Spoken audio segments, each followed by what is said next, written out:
Hey, and welcome back to Bain's Bites. I'm Bain. So today we're doing something different again, and as always I've got the Traeger preheating. You can see we've got some cinnamon rolls, got some cinnamon toast crunch dust, some nuts, some fruit, and eventually we're going to make some sort of a crazy awesome breakfast. So let's get started. So the first thing we're going to do is I've got an apple here, and we're using an apple because we had an apple. It should be great. We're going to mix it in with some cinnamon rolls we're going to dice up, and we'll show you the rest later. But the first thing we're going to do is take this apple, and I'm going to peel it up and dice it into little pieces. So we've got our apple diced up just into little pieces. Nothing fancy, nothing special. Doesn't have to be perfect. I pulled out a little bowl. We're going to take about half a cup of white sugar and pour it in there. About that much. Not too much. We're not making a big batch. And about a teaspoon of cinnamon. That looks pretty good to me. We're just going to toss this together. You don't need to mix it crazy, just get it kind of incorporated. And there's your cinnamon sugar. Looking good. And to clear out the space, we'll take our apples, just dump them in there, get them out of the way. Now for the star of the show, we've just got some Pillsbury Grands, the big tube. We're just doing one. This is extra rich buttercream icing, but you get whatever you like. I'm gonna peel this open, crack it up. We're gonna take these cinnamon rolls out. We're gonna cut them into little pieces. Give it a whack. Boom. And it's okay if they don't come out fine because we're gonna be processing them up. Now we're gonna take this icing out and we'll save that for later. All right. Oop, the lid's stuck. There you go. Get back on there, buddy. So we'll take our cinnamon rolls and just pull them apart because we're going to cut these up into little pieces. Thirds or fourths, it don't matter. Sixths, eighths, whatever fraction you like. And this guy kind of unrolled, so let's take a quick second to re-roll him back up. No problem. All right, so we'll take our cinnamon rolls. I think I'm going to probably cut them into fourths or sixths, just little pieces, kind of fold them together.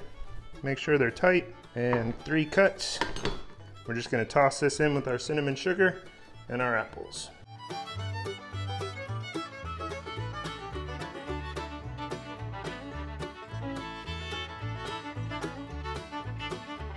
Now I'll tell you what I like, easy recipes, simple recipes, and that was the hardest part.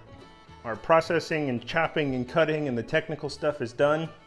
So we're going to take all these apples and pieces of cinnamon roll. We're just going to toss them together with that cinnamon sugar. Get everything as coated up as we can get it. Bonk. All right, that's pretty good. Wash my hands real quick and I'll show you the next step. So we've got our filling pretty much ready. The next thing we're going to do is take 1 stick of butter and we're going to melt it. But before I melt it, I'm going to use it to grease my pan. Now I'm just using a Pyrex pan, but you can use a cake dish, you can use cast iron, you can use an aluminum disposable, whatever you want. But I'm just going to take this and paint it. And then I'll take the rest of this stick of butter. I'm just going to throw it in a bowl and I'll microwave it till it's good and melted. Now we'll grab some brown sugar and a 1/2 cup measure. I'm going to measure out 1/2 cup of firmly packed light brown sugar. I'm going to mix that with the butter. Got a fork right here. Just melt it all together. If you gotta pop it back in the microwave, that's okay, no big deal. Mix it up really well. Now take our mixture. It's looking a little sloppy, but that's fixable. Just kind of spread it out and incorporate it. If anything's stuck together, just kind of break it up. Get it good and even. These are gonna rise when they bake, so make sure you kind of disperse them as best you can. Now I got some chopped pecans. Add a handful, maybe 1/2 cup, sprinkle those on top, just like that. And the final part is remix this butter and brown sugar. We reheated it because it sat just a little too long. Get it good and mixed, and we're just going to drizzle it all over the top.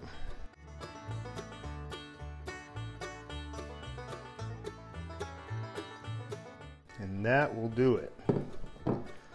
All right, so we got everything ready. I've got the Traeger fired up to 350 degrees, but don't feel the need to do that. This works great in an oven, at home. Everybody's got one, super, super easy. But we're gonna go throw this on the Traeger. I'm gonna check it after about 20 minutes and then keep an eye on it. It's gonna bake 20 to 30 minutes, somewhere around there, depending on your oven or what you're cooking with. But Once it gets good and puffy and golden and cinnamony and delicious, we'll pull it off and we're gonna dig into this thing.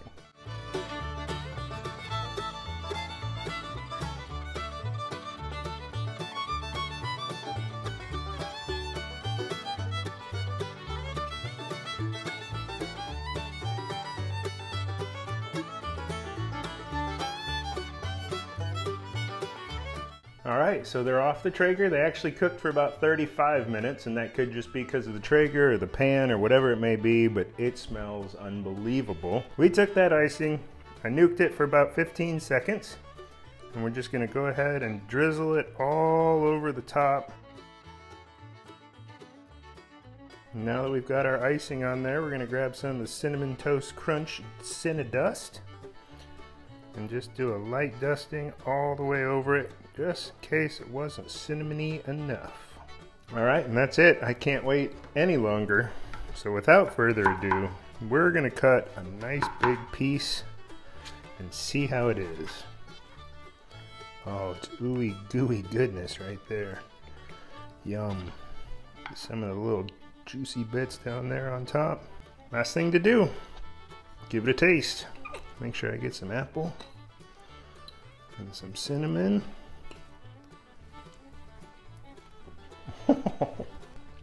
Okay, you gotta do that one. That one's easy, can be done inside. Prep takes 10 minutes or less. Man, that's incredible. It's sweet, it's sticky, it's just the best way to start the day, I'll tell you that right now. If you like what we're doing, be sure to like the video and subscribe to the channel. If you have any suggestions or want to see something that I can make, shoot them down in the comments, and as always, y'all have a great day, because we just started ours the right way. Now to eat more.